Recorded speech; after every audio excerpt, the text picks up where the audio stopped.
Hey, what's going on, guys? Franco with Trading Futures Live. I want to share with you my trades from today, September 14th. I did not take any trade outside the live stream. I think my psychology was not there today. Was a very choppy day, a very difficult day to trade, especially for my system. But nevertheless, I got 2 trades, both losers.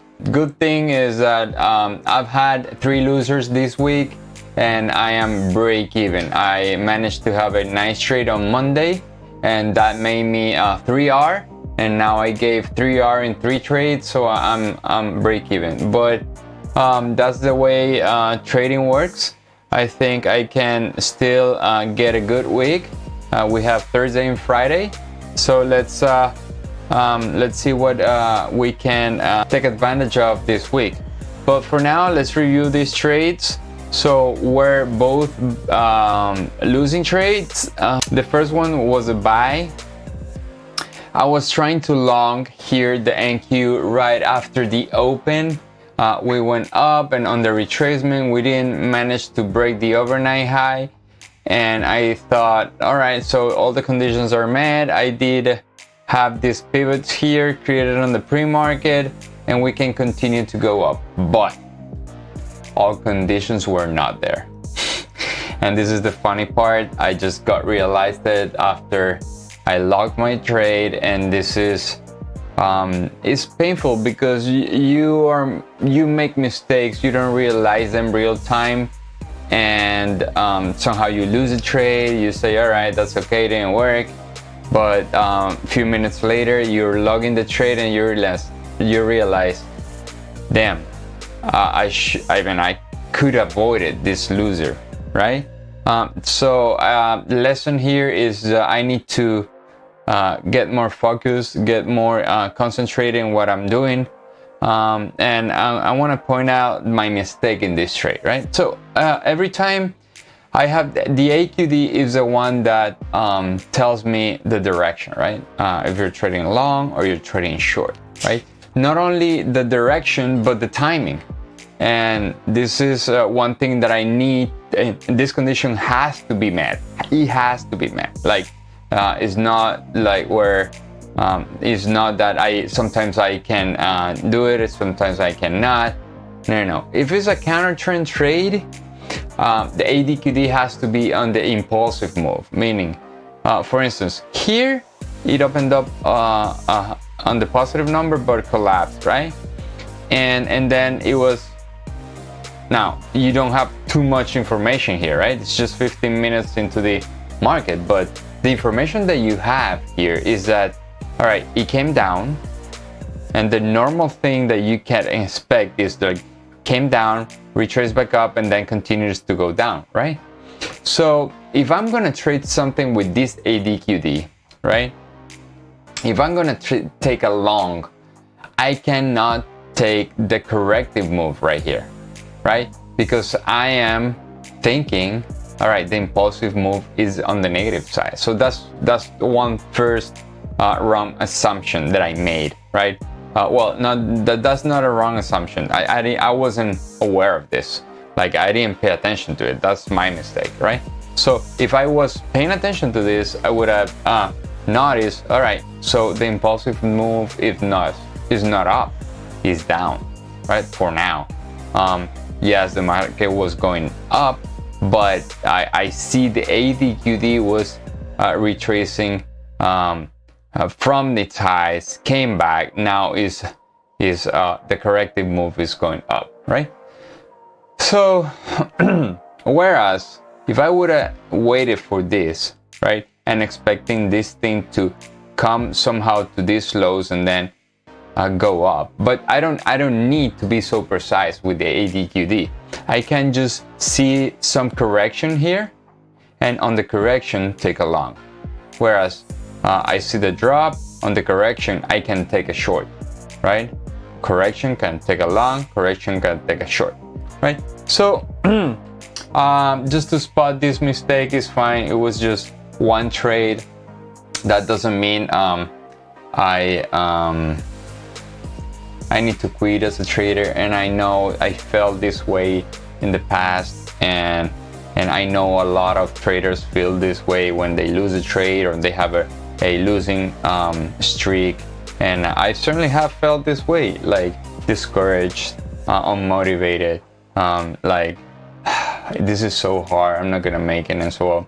And it's easy to feel that way because trading is so difficult that when you make when you made a mistake, you say, all right, I'm just not made for this, right?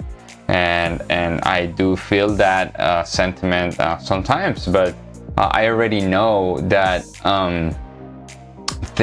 feeling in that way will not help me at all in trading. But just spotting the mistake that I made and correcting it in the future, that would make me better, right? So I'm not ashamed of the mistake that I made. Another thing that I can point out here, the tick chart, even though it was not the best location, was not here, at least. So yeah, I could have waited a little bit more, but that's fine. It was a trade. The real mistake was here. The direction was not ready to continue to go up, and this one proved it, right? So for that one, and you can see how the ADQD were retraced a little bit and then started to go up. So I could have taken this long in a lot better location, but that's fine. All right, the second one was a short. In this one, I was I made like similar mistake. I was risking not so much because I went to micros, right, to lower the size, but the zone was so wide that it was not even worth to consider, even though I took it, right? So this is the original area, and I said, all right, so overnight high is around here. It's a little bit above this. So if we manage to break, what usually happens is that we break and then we collapse from there, right? And if we don't collapse, that means that this thing is gonna go bullish, and I will not take this trade because I was putting the order here in 201 and wait for the confirmation. When prices came down, then I got filled, right? So I had a problem here with the order. I canceled it, but then I put a limit, and then I got filled. So for the effects of the if I took it coming out or coming into the sun, it would be the same. I would have just gotten filled right here, and I got a lot of heat, and then somehow started to drop from this supply. But, and this is very important because I was not watching the dollar, number one, and I was not watching the dollar, and number two, the ADQD was already coming down, right? When it came down, see how shallow the retracement is, right? But that's impossible to know. This happened after the fact.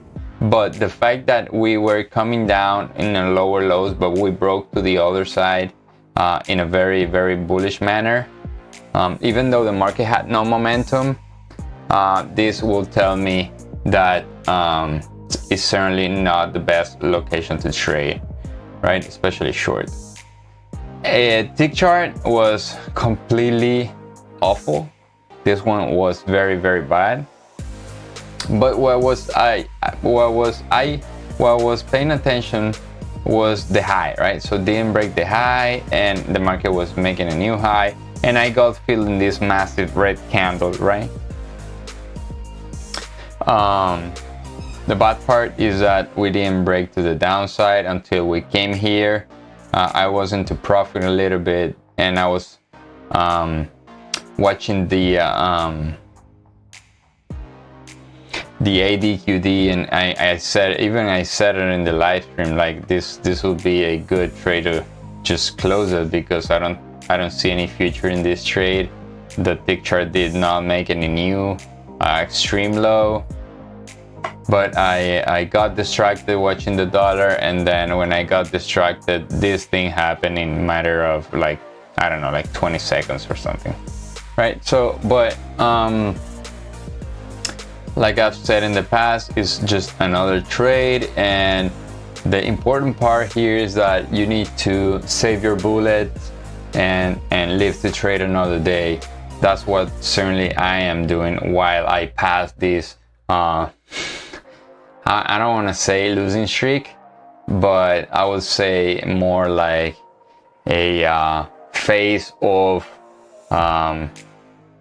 unfocusing trading, right? I haven't been there for the last 2 days. Yesterday is certainly something that was killing me in the afternoon. I decided not to take any more trades after the loser. I took the long break even, and then I said, all right, so look, you're not making the right decisions, right? You're trying to go long. This thing is bearish. You managed to have a break even trade. I think you're trying to stretch too much your trading system, and you're not making the right decisions, right? So I think if I keep my losers small, right, I will be able to surf this bad wave, right, until it passes, until my psychology is back, until I am 100% synchronized with the market and take good trades, right? So, but it is what it is. I think I am improving. I certainly will improve with the loser today. Tomorrow I will be paying very much attention to the ADQD and the tick chart, just to see where they are at the time I am getting filled, so I can take a better and higher probability trade, right? All right, so with that, if you like, please consider to subscribe to the channel and share with your friends so we can grow it, right? See you guys tomorrow. I will be here 8:45 for the pre-market and 9:25 for the trading session. Thank you.